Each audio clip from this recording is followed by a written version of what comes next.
Alrighty, Shelter FootyCast live from BackChat Studios Thursday morning. Mark Reddings is gone. See you later. Bali, America, Europe, the gutter. We don't know where he is, but we are very lucky to still have Adam Papalia with us. We haven't turned him into Mark Reddings just yet, but stay with us a couple more days, I reckon we can. How are you, Paps? Yeah, going very well. If you were to pick between those four things, where would Skeet be most likely? Absolutely, the gutter is as close as he'll get. I do think he went down south, maybe your way, Busso way, Shelter way. I think it was just named like the top tourist town in WA or something like that. Is that right? I think so. So it's a pretty good place. We had some feedback from the Shelter boys who obviously listen to their own podcast, and I'm very happy with you being involved, giving your ties to both Shelter and Busselton. Yep. But very happy with your reviews on the Red Ale, the award-winning Red Ale. Very good, very, very good. It's pretty hearty, like it's a decent drop. And if you, as I said last week or on Monday, I think it's a really good winter beer. Like it just when it's a little bit colder, you just rugged up, you got your Shelter hoodie on, and then you just have a little bit of that Red Ale or a lot of bit of that Red Ale. It's very, very nice. Best dark amber ale. So maybe Skeet is just in the middle of the Busso jetty in a mankini with some Red Ales plastered all over the jetty. No, we wouldn't do that because that's not responsible drinking. But he's riding on top of the train out to the end. Thoughts of with Skater surfing. I can just see maybe he'll be on his couch, probably with like a napkin tied around the smoke alarm, maybe maybe a packet of something over here, and maybe a glass of something over here. Trying to hide Sky Racing from his wife. No, he's got his own room. He doesn't need to hide anymore. Shuts the door. Brilliant stuff. Shelterfootycast.com.au is our new website. You can find all of our good stuff there. Some exciting news off the top, Paps, and this will get you excited because you can use it. It's not like where we work together on some of these other majors. We give out stuff, you can go ahead and use it. Excellent. I've got a 10% off beer code for everyone listening to the Shelter FootyCast. So go to shelterbrewing.com.au and you can get 10% off beers if you use the code Shelter FootyCast. Nice. So Skeeter didn't come up with that one. When we give him codes to come up with, he gets a little bit too imaginative. So if you go on to the Shelter website, shelterbrewing.com.au, order any beer, maybe the Red Ale, given it's award-winning, Shelter FootyCast at checkout. That will get you 10% off. Happy with that? Very happy with that. You'll be out of here using that, no doubt. Absolutely. Can I log in now? Yeah, we don't have a laptop, but you can do it off your phone as well. Let's get straight into it, Paps. A few things have happened over the last few days when we have been apart. Look, Dusty's playing his 300th and there's some stuff around that, but I think probably the most pressing one, certainly that people have found some interest in, is the Christian Petracca kind of issue or moment that's gone on there. So we spoke about it on Monday that, no, we wouldn't have. We wouldn't have because we were previewing that game. Yeah. So in the game, Christian Petracca copped a really nasty knee, and you could see how much pain he was in. They followed him. The coverage was following him in and out of the rooms, and you could see he was just brutally hurt. But it looked like he gritted his teeth, came back onto the ground. What's happened since then?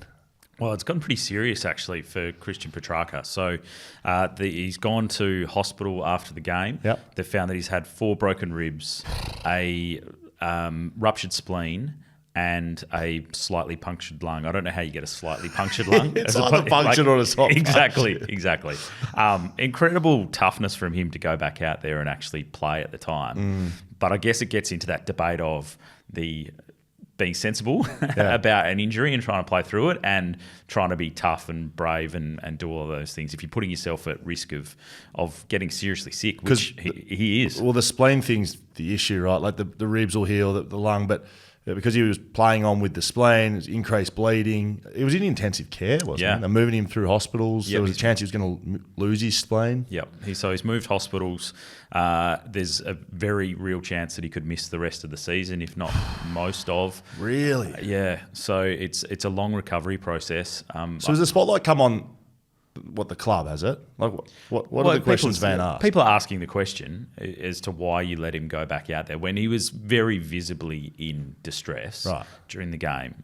He couldn't run. He kicked a footy and he couldn't walk after that, almost like he kept stopping. He couldn't move at stoppages.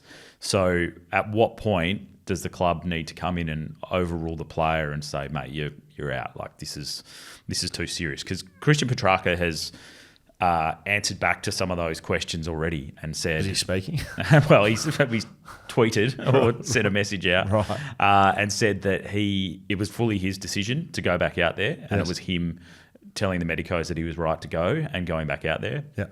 And clearly you can't tell everything straight away when a player's injured like that because you're not getting scans and that sort Correct. of thing. So you would know better than me as to that discussion in a game when a player wants to keep fighting on. And traditionally, that's what we've always asked the players to do is if you're injured, okay, well, how injured are you?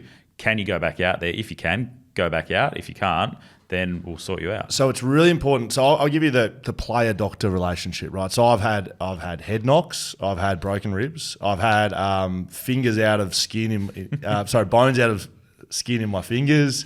I've had a few injuries where I've kept playing, right? The player-doctor relationship is not going to your GP on the Tuesday, on game day, right? The player-doctor relationship is the doctor is there to handle any serious incidents. Clearly, they're not there to like diagnose a calf strain. Like the physios are there, people know what's going on there. They are there for big issues like this. They also know, and this may be not controversial, but like I think I'm just telling you how it is. They know they're there in an environment that the team's there to win, right?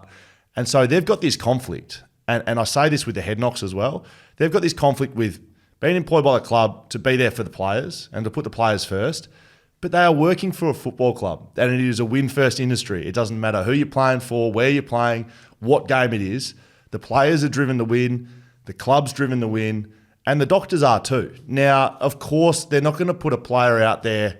They wouldn't have deliberately put Christian Petracca out there because his spleen's bleeding and they think, oh, I'll just let him go, no worries. They would have made a decision based on a few things. One, and the major one, feedback from Christian Petracca. They don't have an X-ray machine there, so they can't get broken ribs. You can't diagnose them. Like you might touch them and they're really sore, but it could be bruised ribs. Like, you don't know.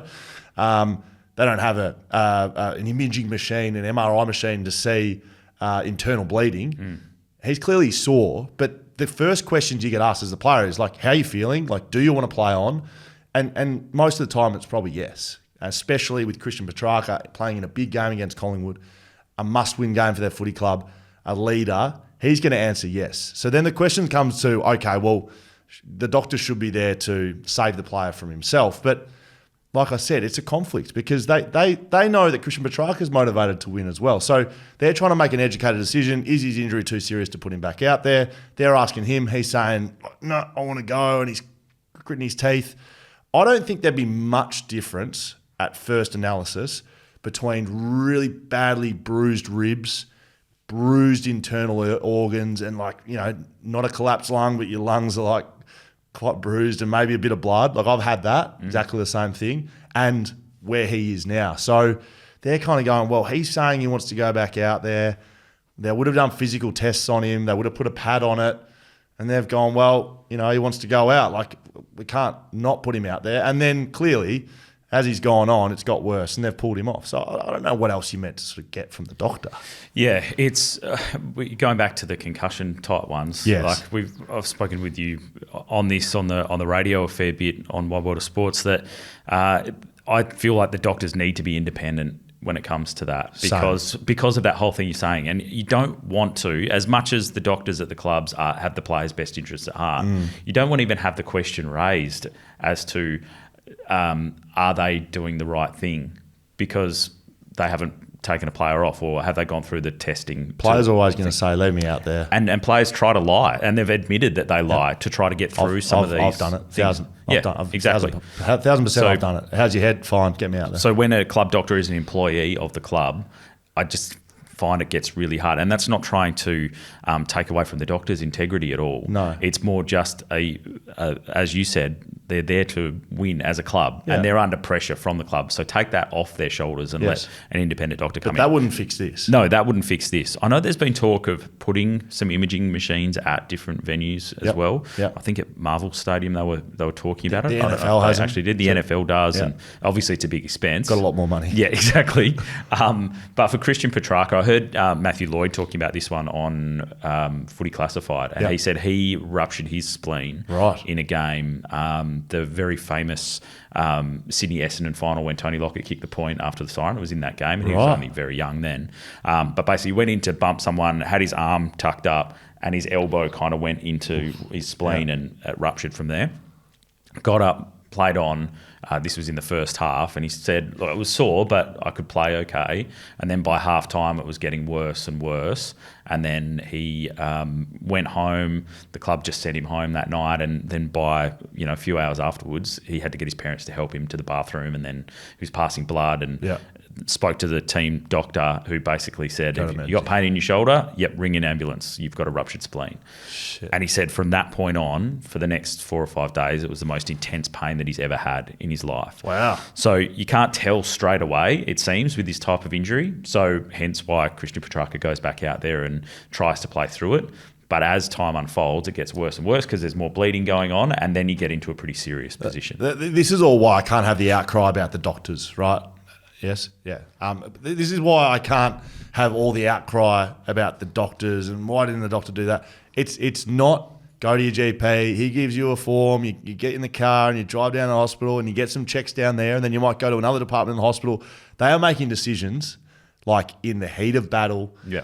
It's not a war zone, certainly, but it's a similar concept, right? They're going to make a decision, right? Can you keep going? Can you not? They're going to take it all in within about 5 minutes. That's not a normal procedure for a doctor. No. So it's a bloody difficult position for them to be in. The players are in a difficult position. And if I had to assess the whole thing, I reckon it was handled pretty well, to be honest. Yeah. Like with everything like they would have had in front of them, like they didn't leave him out there forever. Like they could say that was getting worse. It was maybe a touch long, in my opinion. Just from look, like you could tell he was really struggling. Yeah, bloody oath. But that could be more, yeah, I know. But that's more injury. Like Collingwood players apparently were telling him, mate, you should go off here. You don't look good.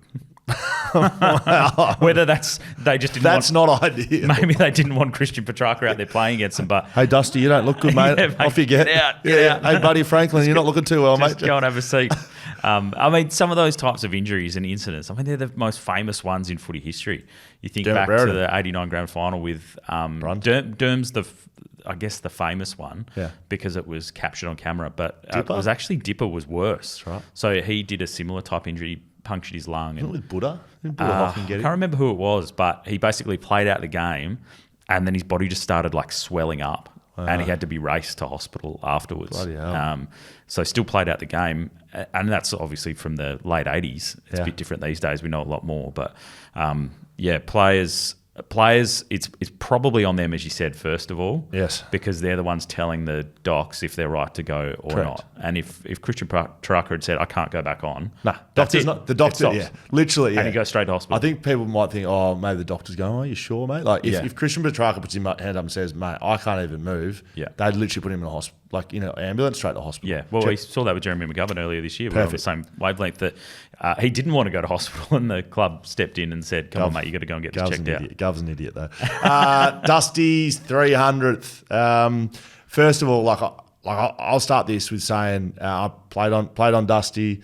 I look back on my career, bloody fortunate or very unfortunate to play on some of these champions of the game, like Buddy Franklin, Gary Ablett Jr. Like I used to have to match up on him against Geelong, and like even Stevie Johnson from Geelong, like all these champs. Matthew Lloyd, I played on him in one of my first games. Like Matthew Richardson, I played like these guys, incredible. But Dusty, I reckon there'd be about, I don't even know if there's 3 or 4. Like I know there's one, which was Buddy. I can't really think of any others, but Dusty was one. If you were in the goal square as a defender and he's walking down towards you, you're shitting yourself a bit. Like probably Jordan De Goey a little bit in like peak forward Jordan De Goey, like 18 type areas. Yep. You're twitching a bit. And there wasn't many others that did that because that's your job as the fullback, right? You're like, okay, I'm going to beat you. I'm going to take you on. It's going to be hard. But Dusty was like scary. Why? Well, the physical side, you know what he could do. He was fast. He was overhead. He could move left and right really quick. Incredibly strong through the hips. So even if you were with him, he could probably get rid of it if he needed to. And one mistake and it's a goal, which a lot of forwards have that. But it was actually probably the mental, like I hope he doesn't mind me saying it was like it's how he looks, mate. Like his tats, he's massive, he's ripped. He doesn't talk a word. That doesn't surprise me. Yeah, just not. Yeah, correct. We'll get to that in a second. But like, and you can just like these great players, they just know they're better than you. And as the backman, there's nothing you can do about it other than try your hardest, do your best. hope that they don't get, hopefully the midfield puts a little bit of pressure on so you at least get a 50-50 contest with him. If any advantage goes to these guys, like if it's a 60-40 or a 70-30, it's all over. Like they don't need any more than like 51-49. So, yeah, I want to say like that's what he was as a player, is as a player, 300 games, champion, and then like the big moment stuff, like to play your best games in the biggest games of your career. When you get to the end of your career, like no Dustin Martin, but like my best game was probably in a grand final, and I'm incredibly proud of that.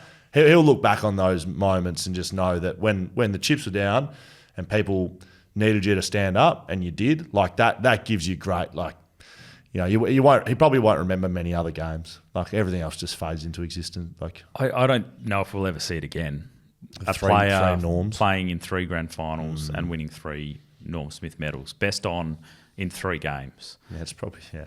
Like that is just incredible to be able to, 1, get to 3 grand finals, but 2, be able to produce your best on that day is just amazing, really. Like you think of all the different things that could go wrong on that day if you cop a little injury or do this or whatever. Or just like the preparation. Just the preparation. The mentality, all that. All of that. But he was able to produce his best and significantly influence those games 3 times in a row. And as you said, like the pride you have from playing well in a big game, there's a lot of players that play well all the time and then when it gets to big games can't find that way to go to that next level.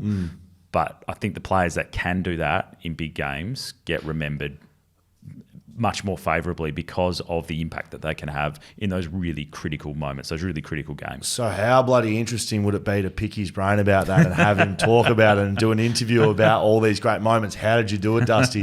Look, I think you'll probably live on as this like great enigma, right? He'll probably never chat. Like Buddy Franklin didn't chat a lot. Not much. But he did. Yeah. Like I was lucky enough to do him on ground for Fox Footy. Like Dusty doesn't even do those. No. Well, you remember when Buddy kicked his 1,000th, just the chat that they had with him after that moment had happened and in the lead up and post-game. Like it was just such good insight into someone we don't hear from very often. We spoke about this on radio on Tuesday night. I think it's disappointing. I think it's, to a point, selfish by Dusty. And so, like, to be honest, he probably deserves to be selfish and put himself first. But being the player he is, like, kids love him. He's influenced a lot of people along the journey. I do think he owes it to just the community. He doesn't owe a lot, to be honest, right? He's given a lot. But he owes a chat, mate. Like he owes a 10-minute press conference where people can say, mate, what are your memories of your grand final? How good's it been playing for Richmond? Like, I'm sure if he sat in front of a press conference, he's not getting peppered about putting chopsticks into people in restaurants like 15 years ago. Do you know what I mean? Like, I'd forgotten about that. Yeah, right. So there's been controversial moments for Dusty. There's controversial moments for Buddy Franklin. There's probably controversy for most players that play. This isn't the moment that anyone gives a shit about that stuff. It's purely a chance to celebrate the player, and he hasn't liked the limelight. As all of his mates have said this week, he would be hating the attention that it's on him. Well, we haven't said this, though, but he's refused to talk, right? He's refused to do it. Yeah, pretty much. So are they fining him? And the AFL? The Richmond? Yeah. I don't think Richmond would. No. No. The AFL couldn't give a shit. The AFL could, if they wanted to, I guess. It's probably not a great look like finding one of the game's greats of all time. No, I just, not even a press conference. And if that's a bit too much on him to do a presser because he hates doing that, then even just a one-on-one chat with one of his mates that's pre-recorded and heavily edited if you need it to. We just want to hear from him a little bit. Then again, like I don't know what the listeners reckon if they couldn't care at all that they don't hear from Dusty this week. But I don't know if we've got a different lens on it because we work in the media and we want to hear from these people and talk about them and talk them up, where the general punter does not care at all, or they are actually disappointed they're not hearing from Dusty this week. I would love to ask him, how did you get yourself up for the big games? Yeah. Like, I know what I did. Like, I basically, like, not a real, obviously real, but like, gun to my head, I was like, this is the last game you're playing.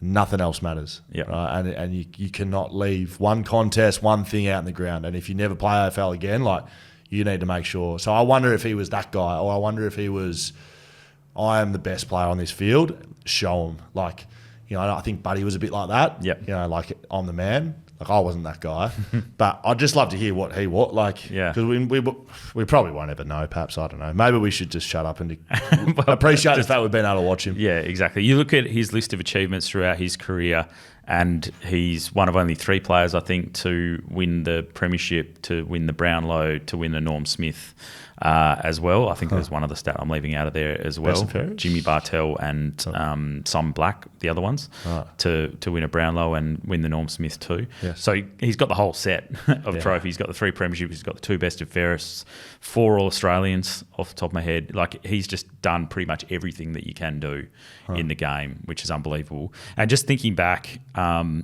was lucky enough to be at the 2017 grand final broadcasting that one when they won their first flag. At GWS? No. Against Adelaide? Adelaide, yeah.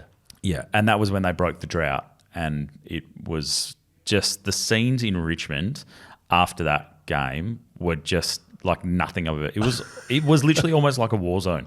Like, not that I've been to a war zone, but walking down Swan Street afterwards, and I just went up there because I just needed to see it. Yeah. There's people literally like on top of trams. They're like rocking trams and moving them around. You couldn't move. They blocked the whole street off. There's people just walking around with cartons of beer on their shoulder. There was Cops wouldn't get There was either. like drum circles going on and singing the Richmond theme song. It felt like it was like Mad Max or something. It was like bin fires going, and you just couldn't do anything. But it was just the most incredible thing to witness. And I just remember that week in the lead up to the grand final, the hairdressers in Richmond were all giving free Dustin Martin haircuts to anyone that walked in. So there was all these people walking around with Dustin Martin, like just shaved down the sides, Brilliant. free haircuts. And he... You look good with that. Yeah, well... no, I don't think so. The way that he captured the imagination, I think, of the Richmond faithful was just such a face of that premiership drought-breaking moment and the love that particularly young kids had for Dustin Martin as well as a hero of theirs. He's going to go down as an absolute legend of the game, given the list of achievements that he's had, whether we hear from him or not. Will Schofield, Adam Papalia, Shelter FootyCast. Hey, don't forget that 10% beer code, Shelter FootyCast on shelterbrewing.com.au. It's live now, so go get your beer. Let's get into the games, shall we, Paps? Just 6 of them this week. We've got a fair few on buys, some well-earned rests for a few. Before that, no Thursday night footy for the rest of the year. Where do you sit on that one? Well, so I understand like where it is now, like this round, there's not enough games, so it'll be too spread out to have Thursday, Friday. Like you only get like 2 games Saturday, 2 games Sunday kind of thing. Yep. So I get it now. But surely we get it back after the buys are gone. Yeah, we just don't want overlapping games as much. Like you want to spread it out as much as you possibly can. So when you've got when you don't have Thursday night footy, then you end up with 2 Saturday games, correct? 2 Saturday night games, and everything overlapping on that day. Are we just too precious about that though? Because like back in the day, there was like 1 Friday night game, and then everything else is right in the middle, right? There was overlapping. Well, way back in the day, it was every game on a Saturday afternoon at 2:10 at the same time. And they do that in a lot of other sports around the world. Yep. So are we being too precious with No, it? I think we need to maximise the exposure and maximise the eyeballs on the game. I mean, the NRL do it. You don't want to be giving them a free kick, I don't think, in terms of... what are they going to do? Seriously, the NRL gives a shit about the NRL. No one cares about that sport anyway. The buys this week, Paps, Carlton, Essendon, Geelong, Gold Coast, Melbourne, West Coast. Melbourne need a buy. Yeah. West Coast need a buy. Yep. Gold Coast may need a buy. Like Depends if they're playing at home Geelong or away. need a buy. Very much so. Essendon need a buy. Yep. Carlton probably would like to keep playing. Yeah. So 5 of the 6 are probably like, thank God we got here. Where does the buy mentality come in for you? Because we've seen teams that have had momentum going into a buy, they take a break and then they come back and they're shit house after that. Yeah. You did get me to swear, by the way. Yes! We did it! Yes! Sucked in mainstream media. He's ours now. He's here forever. Can't take it back, Paps. It's been clipped on socials. It's just going to have you going shit. Can we get a beeping sound over the top of that, please? Nick, can you just do that in post? No. Get it. You know how good AI is now? Now it's just going to be like, perhaps like, I think Essendon are shit. I look forward to seeing that. So they are terrible, Schoey, after a bye, despite having momentum beforehand. And then you see other teams that might have been going poorly. They get together, they get in a circle, and they have a chat, and then they come back out after the bye, and they go on a decent run. Melbourne need to do that. Yep. They need to get so Carlton did it at Ed Kernow's dam. They're all naked, jumping around in there and drinking piss and fires going and stuff. Mad Max type areas. Is that where Skeet is? Yeah.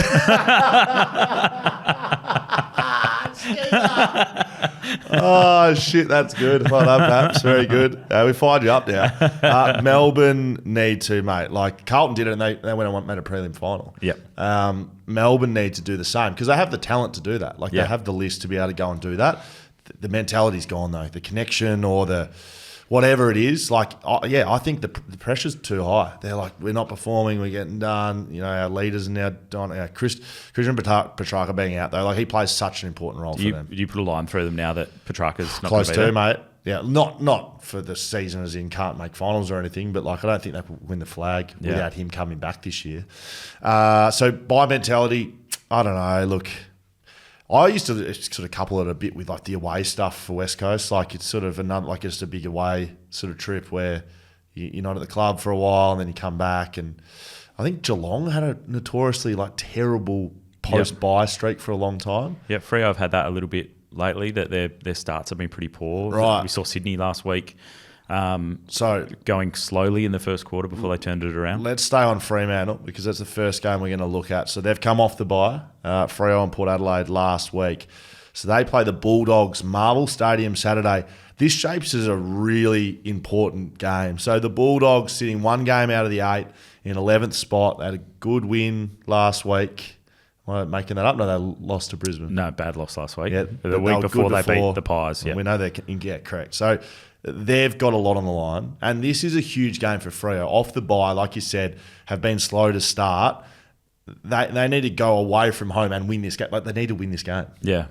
You've got the ladder in front of you there. I do. It's, what are they, 2 points out of the top 4 and that's right. 2 points out of 10th? That's right. So, 10th spot on the ladder is Melbourne on 28 points and Freo sit and 30 with the draw, and then above them is Port Adelaide in 4th position on 32. That's an incredible spread of teams within that little bracket. So if they can pick up a few wins in a row, it just goes to show how quickly you can move up or down the ladder. Yes. This is the type of game that Freo are serious about finishing in the finals. Correct. It's the type of game that they just have to win against the Bulldogs side that doesn't have Aaron Norton, that doesn't have Sam Darcy, that is very inconsistent in the way they play. Yeah, they're a lot better at Marvel Stadium, particularly against interstate clubs. But if Freo want to show that they're a genuine contender for finals this year, this is the type of game they have to win. They beat the Bulldogs. They only played them 7 weeks ago, which is crazy. Yeah. And they played well that night and got the win. They did. They'll be feeling relatively confident, I would think, heading into this one. Yeah, they should, but they need to start well against this Bulldogs side. You go to Marvel and you let them kick the first 6 goals of the game, and then you completely chase an arse the whole time. You've got to change the way you're playing. They want to play their way, Freo. So, on the back of that, we saw Bont and Pally tagged out of the game last week. Like, he kicked 3 goals, but Jared Berry did a really good job with him inside. I don't know if Freo have necessarily the guy to do that inside on Bont, but I loved it because you take away Bont and Pally from this Western Bulldogs side and suddenly you're making others try to beat you. So I don't know what they do with Bont because he's one of the best in the competition if he's let it to run around and be his own man. And often Freo back their own system. Yeah, so Justin Longmuir, who'll be on Wild Water Sports tonight too, by the way. Like it. You can catch it with Adam Papalia. What time? Exactly, 6 o'clock okay, on 6PR. 6pr.com.au. Don't worry, we're not scared of a prompt on here, mate. Self-promote as much as you like. If you haven't heard Wild Water Sports, every time Schoey mentions BackChat or something like that, where you have a little coin sound effect of a coin dropping into a jar, it gets a fair workout. I think 6PR and Wild Water Sport can say as much as you like on here because I do the reverse. We give away shelters every week on Wild Water Sports. I'm wearing BackChat merch and shelter merch, so you can do the same here. I'm surprised you're not wearing a Wild Water Sports. Well, true. Yeah, I should come in with that next time. But so Justin Longmuir? Justin Longmuir suggested yesterday in his press conference that Hayden Young would get potentially a bit of a run with role. So he's got that defensive mindset because he started as a defender. As a backman. As a backman, yes. Whether he can be an out-and-out tagger on Bont, we'll wait and see. They kind of don't have someone else to do that. I know James Aish has done some run with roles in the past, but he's had a different role this season playing off half-back. So I think shutting him down for the whole game is going to be difficult. But Freo, I think if their forward line can function the way it did in Melbourne, then they're going to be right in this game. The forward lines for each side is going to be interesting. So Rory Lobb was subbed out of the game last week for the Bulldogs. So the goal kickers last week for the Bulldogs was Bont and Pally, right, with 3 goals, who had to go forward after being tagged as a midfielder. James O'Donnell, so he's a backman who's pushing forward for 2 goals, and then Ugle-Hagan kicked 2 and the rest ones. They're going to figure out where their goals are coming from. And does Rory Lobb keep his spot in the side? Do they trade him out? Yeah. Well, they're going to trade him out at the end of the year. But do they get rid of him this week? Are they trading him out, or is he trading himself out? Who knows? He's in a bad spot. He'd be disappointed with that information being leaked, I reckon. Because if he plays, at least then you got to put a taller, you got to put someone taller on him. Maybe Draper gets Lobb, Ugle-Hagan on Pearce. I think on paper, Freo get it done in their back line. They've got a better back line than Western Bulldogs forward line. They've probably the Freo forward line is probably better than the Western Bulldogs back line. So that's 2 to Freo, 0 to the Bulldogs. I think when they're at their best, the Bulldogs might just have Freo. Like if Bont's firing, Treloar's firing, we've seen Ed Richards go inside. Like at their very best. So don't get too upset, Freo fans. I know you've got a good midfield. They'll be going, no, what about Brayshaw and Sarong and Young? I think probably Western Bulldogs have the midfield. So if it's best v best, it's going to be an interesting game because of that, because the clearance battle could be won inside by the Bulldogs, and then can Freo rebound, intercept, move the footy from their back line to their better forward line? Yeah. That will be a huge test for them. We saw them do that against Melbourne so well and connect with those forwards. We saw Michael Walters get back to a little bit of form, which is really crucial. Everyone was in form last week. Forward line. Well, that's true. But I think just for him to get a couple of goals under his belt, given he'd been under the pump a little bit, he'd been put on notice a bit by the coach that his spot was in a bit of jeopardy. Fifey was kicking the ball. Yes, Fifey was kicking the ball and taking it on. 10 kicks in the which goal. was good. But no, he didn't second guess himself. That was the good thing about it with his kicking in that game. I just find he just took the game on. I continue to find that outrageous with Fifey. Like, mate, I keep saying this. You're a 2-time Brownlow medalist. Stop doubting yourself, mate. You're a gun. Yeah. We get a pick out of each time as well, perhaps. So just so you know, I may be the worst world's picker. Skeet's probably just very closely second worst. So who do you reckon is going to win this one? I reckon perhaps? I'll be level with you because I tipped Melbourne on Monday and they got slaughtered. Great. I've been pretty bullish about Freo this year. I know you've got the Flagmantle merch going everywhere. Yeah, we might have Flagmantle 2.0 as well. So I knew there'd be something cooking in the background. So the Dockers? I think Freo, yeah. Yep. I think they're a better team than the Bulldogs, and you just don't know the Bulldogs which team's going to rock up with them. Perfect. I'll go the Dockers too. Brisbane v St Kilda Gabba on Friday. No Thursday night footy, which, now that you've mentioned that, I'm disappointed I don't get to watch footy tonight. Yeah. Nothing for us to watch. Listen to Wide World of Sports instead. Very good. Thank you. I like it. Keep squeezing them in. Brisbane, St Kilda. This is a Friday night game. Interesting one. St Kilda keep last week, Gold Coast was just a completely dour affair. I'd assume they'll be trying to do the same against Brisbane at the Gabba. Is the Gabba harder to shut down though as a ground? Oh yeah, so slippery but bigger, and Brisbane are starting to move towards looking like Brisbane of the last 3 or 4 years. The last couple of games, especially last week, like they look, okay, they're back. So them back at the Gabba, we know what they do there. They don't ever lose. And I don't think St Kilda's very... this year. Yeah, correct. St Kilda's won 2 in a row, and I don't think they're very good. No. They've been Gold Coast away from home, and they've been West Coast. Yep. Yeah. So, I mean, it's a decent win here, but North Melbourne just did the same. So, I think Brisbane all the way. I think their numbers are trending. Scoring from turnover, scoring from stoppage is starting to come back for them. They're a team that's stacked with talent, despite the amount of knee injuries they've got at their club right now. But I think particularly at the Gabba, they should win that one pretty easily. Will Windhager go to Neil? Because Neil was their best player last week. Yeah. And Windhager's had a role last couple. I would think so. The tag is back in vogue. We love it. Ross is very much in favour of it. He always used to have a tagger back in the Freo days with Ryan Crowley. So he went to Took Miller last week. Yep. Off the back of a half against Harley Reid the week before. Yep. So I would say that the likely matchup's Lockie Neal. Yeah. Shuts him down. Ari Schoenmaker will debut apparently for the Saints. It'll be their 5th of the year. So that's a positive thing for the Saints. They're trying to get young players coming through. Brisbane should win this by, mate. 6-8 goals, like minimum. Yeah, unless the Saints shut them down and turn it into a grind and make it extremely difficult to score. The grind last week was just as much Gold Coast's fault. They didn't take it on. And Hardwick said it as much after the game. Like, we couldn't find a way through. Brisbane will find a way through or around. And they're a better side than Gold Coast, I think. Yeah.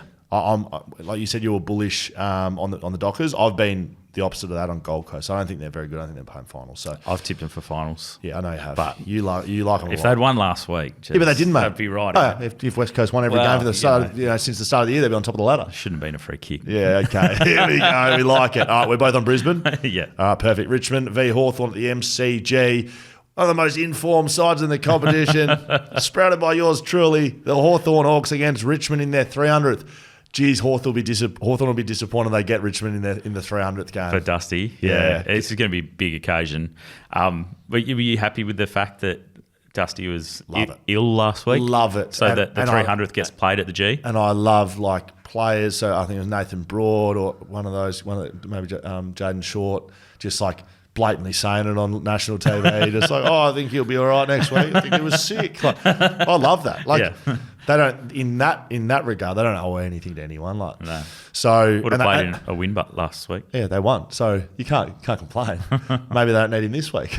Dusty will be back after being managed last week. Tom Lynch could be back from a hamstring that he's been battling with for the last 6 or so weeks. That's a big in for them. Massive. Huge. Jacob Kazitsky was in his spot, but Tom Lynch is an upgrade from Jacob Kazitsky. So, I mean, Richmond should challenge. Dion Prestea will be out with a calf, but Hawthorn will get a couple of numbers back as well. They should get Mitch Lewis and Lloyd Meek back. So they're two massive ins.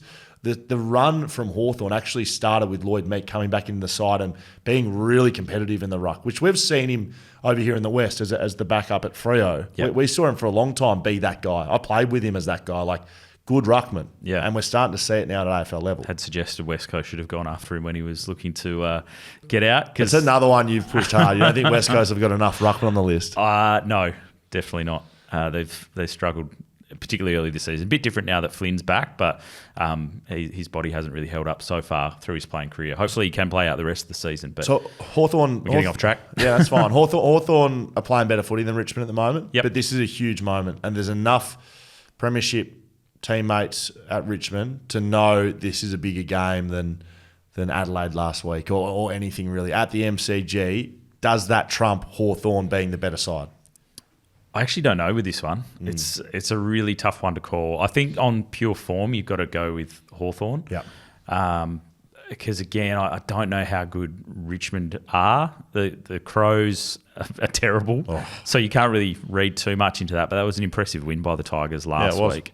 Can they back it up? They've got a really young team. This one's a massive toss of the coin. I'll just go with the Hawks based on form to spoil the party, but I would not be surprised at all if the Tigers are able to just lift that extra 10% for Dustin Martin. What does Dusty do? Does Dusty play well, or is he kind of we spoke about it before. Yeah. Big game player. Yeah, but I don't think he'd see this as a big game.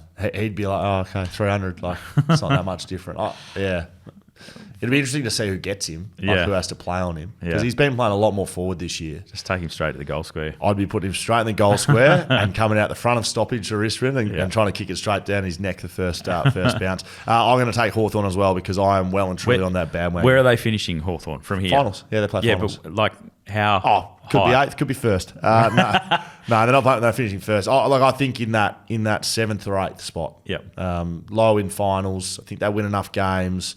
I think there's enough sides in the 8 at the moment to come out and for them to go in. So I think Geelong comes out, and I think maybe Essendon may continue to fall. Big jump from them from the first sort of 5 rounds of the season.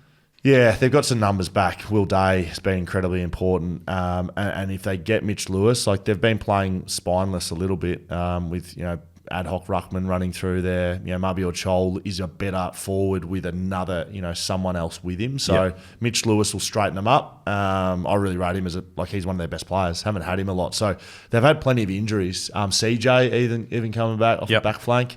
He provides a lot. So they're starting to get a little bit more fit, and they've got a bit of swagger as well. I like them. We both pick the Hawks. Adelaide v Sydney at Adelaide Oval. Probably not the team you want to be playing after a really disappointing loss. Why did Adelaide get back-to-back games at Adelaide Oval? The fixtures all over the shop this year. Yeah, Port had the I bye. don't see Freo or West Coast with too many of They're those. away. Well, Freo got 2 away. West Coast have just played 2 in a row at home. So they played St Kilda and then North, Yeah, I did both too. at home. Freo played 2 at home later in the year with the Derby, but it'll be 2 Freo home games in a row. Well, that's good. So, yeah, I think with Gather Round coming in, it's just kind of throwing everything a little bit topsy-turvy. So Taylor Walker came out during the week and said they've got a lot of injuries and that's why they're not performing well. So he'll come back into the side as well as Isaac Rankin. They'll get 2 big names back. Sydney, not a lot of changes. Look, the only danger for Sydney is if they don't take Adelaide seriously enough. They are so much more a better side, and Adelaide have fallen so far off the rails it's not funny. Certainly there'll be questions asked of Matthew Nicks, the coach. There's a lot going on behind the scenes at Adelaide at the moment. Robbie over there working in media has been calling for heads at board level. Mark Rashudo's. Unlike Rowie to fire Yeah, up. correct. So he's going hard in the media. So it's, Yeah. mate, it'd be a bit of a cooking pot over there. It would be like sort of what Huge. we experienced with West Coast last year here in WA.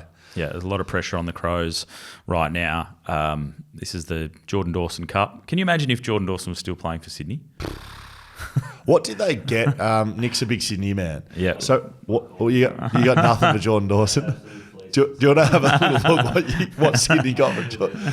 Nick's not happy about it. But imagine, right? Yeah. Like Well, he's one of the best players in the comp. Yeah, and but Adelaide should be improving this year, and they haven't. Yeah, So they're a team that I had thought would be making a big jump up, Yeah. given the talent on their list and the form that they'd shown. they need to go back to Late their last roots. year. They need to be aggressive and attacking. That's how you beat Sydney. I Yeah. think you can't go park the bus against them because they'll just run over you. Yeah. Like don't worry about the bus. You just steamroll you. So I think to beat Sydney, you got to take them on in their own game. Remember Richmond beat them at the G. Yeah. and it was through pressure. Yeah. It's through pressure, defensive effort. I remember watching that game and thinking, geez, Richmond's pressure is really good here. That's what you're going to bring. So does Adelaide have that in their kit bag? Probably not. I don't think they're going to challenge. I think Sydney win this pretty Yeah, easily. I think so too. North Melbourne, what did you get? Pick 18. Who'd you pick up? Who was that?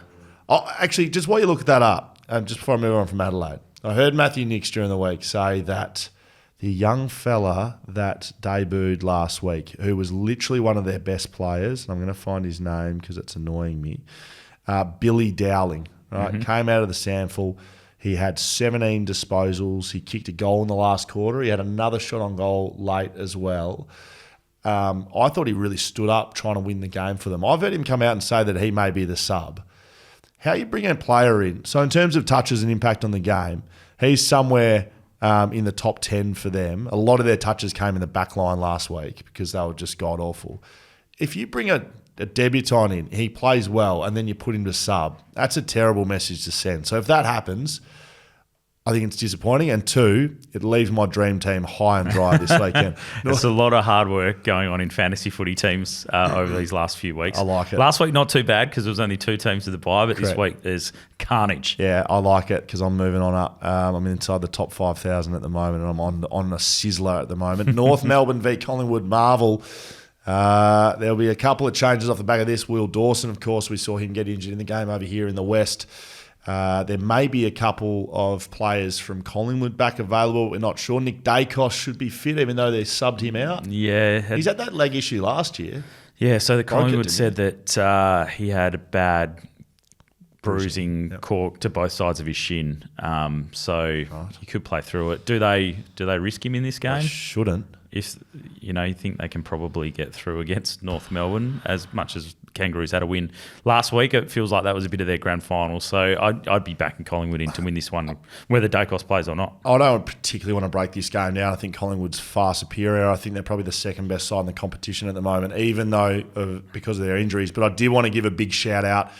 Just a little bit of a BackChat crossover here. Our BackChat backman from North Melbourne, Griffin Logue, is set to make his return to the VFL after a huge battle off the back of an ACL. He did then he's either his hammy tendon or his hammy at the start of this year, which is pretty common. You get the rest of your body working and then somewhere else goes as well. So I'm just fingers crossed that he's able to make a healthy return, not even a successful one. Just get out there, play some footy. He's one of footy's really good blokes. Yeah. And, I know you've had a bit to do with him over here as well, and I'm hoping he goes well. Chatted to him a few times on air, and he's, lovely fella, a good sense of humour.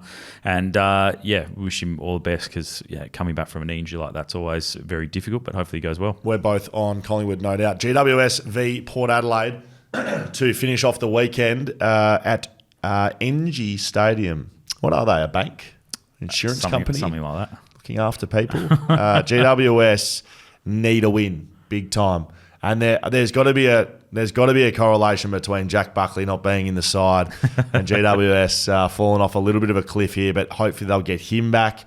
Josh Kelly should be quite close to a return, and Isaac Cumming, who's been out for a few weeks with a hamstring, should be back. They won't get back Lockie Ash or Stephen Cornelio. They aren't ready yet. But a huge in for Port Adelaide, Connor Rozee. I feel like we've almost forgotten about him. Connor Rozee. Thank you. Everyone goes with Rosie, but it's Rosie. And Connor Rosie. Just for some insight to listeners and watchers, before our Fox games, perhaps I just point at names and I say, what's his name? Because I don't want to say Rosie and then perhaps say Rosie and then I don't know which one it is. So I just say, tell me the right pronunciation. I've actually asked him directly. Is it Rosie or Rosie? Yeah. And it's Rosie. I've definitely, but pretty much 90% of people in the AFL say it's Rosie. I have, okay. So, but this is me being a little bit. No, but you're at the forefront of pronunciation in the AFL. Barris, I've tried to get it right. I've started saying that correctly, even though he's my best mate. And yes. I've never said his name correctly. Because what's the wrong one? Barras. Yeah. Barris. It is. Like barrister. But he didn't help the situation when he got asked about it and said, I don't care. Yeah, but mate, if you said what clothes do you want to wear in the morning to TB, he'd be like, I don't really give a shit either. So he doesn't really care about too much sometimes, TB. But yes, pronunciation's one I try to get right in my field of work. So now I'm completely fucked in my brain. I actually, Connor Rosie. Rosie. Yeah. See, just was like one word, not the two. I'll just let you call it, and I'll just call him Connor. So they're going to get him back. They're going to get their captain back. He wears the number one. Willie Rowley might come back as well. So this is a big game. GWS and Port. Now GWS aren't going too well. Port aren't setting the world on fire either. No. This feels like one of those games where if it was played in Adelaide, I'd probably be tipping Port. The fact it's in Sydney, probably go with the Giants. But they have fallen off a long way. GWS. Yeah. We know their best is just about the best in the comp, or very close to. 2 games ago. So last week they lost against. Who did they play last week? They played. They bye last week. At Hawthorn. They had Hawthorn because correct. Tom Green. So Hawthorn they lose because of the umpiring decision. Not really, but then they had the bye. Then they beat Geelong in Geelong. Then they were smashed by Bulldogs at home. Yes. Wait, is NG... This is in reverse order. Correct. Yeah, correct. I'm going backwards. Yeah, NG Stadium's GWS. Yeah, correct. And then they were beaten by Essendon at Marvel. And before that, they were beaten by Sydney at the SCG. And before that, they beat Brisbane in Manuka. So they've been up and down as well. There's a lot of sides in this basket. Can they beat Port Adelaide on the home deck? I think they can. Yeah, I think the Giants at home... should get it done against Port Adelaide. You would have played a few times at the Showground Stadium. Yeah, we had a good win there on the siren with Nick Nat kicking that goal out of the stoppage. For anyone that hasn't been there, it's a pretty cool little stadium. I like it. It's kind of out of the way. No, I like it a lot. It's right next to where the big Olympic Stadium is. But we played, because it's so small, they don't get that many people there. It's got this really cool sort of feel to it. So I remember just going for a walk around the stadium, and they had like this barbecue area up the top, and they just had like this full grill like buffet going. It was like people just wandering in. They had like kebab shop inside. They had a Subway inside the ground. Like they just had all that sort of stuff. They do a lot of things well. The actual location of that stadium is a bit of a shithole. So I'm probably not too far from Mason Cox in that regard. Look, I'm going to take GWS as well just because I don't want to jump off them, but I think it's going to be incredibly challenging. I think Port's probably playing better footy right now, so it's going to be a real challenge to Adam Kingsley. Can he reignite the tsunami? The tsunami that they've spoken about, the orange tsunami, it's not actually attacking. It starts with their defence, their pressure, they're getting back to help in defence, and then they go the other way. I think they've lost the first part of it. I think they're still attacking okay, but if you don't get the first part right, then you're just attacking from positions that aren't, advantageous. And I think that's what they're going to have to pick up. So this is a game of the round?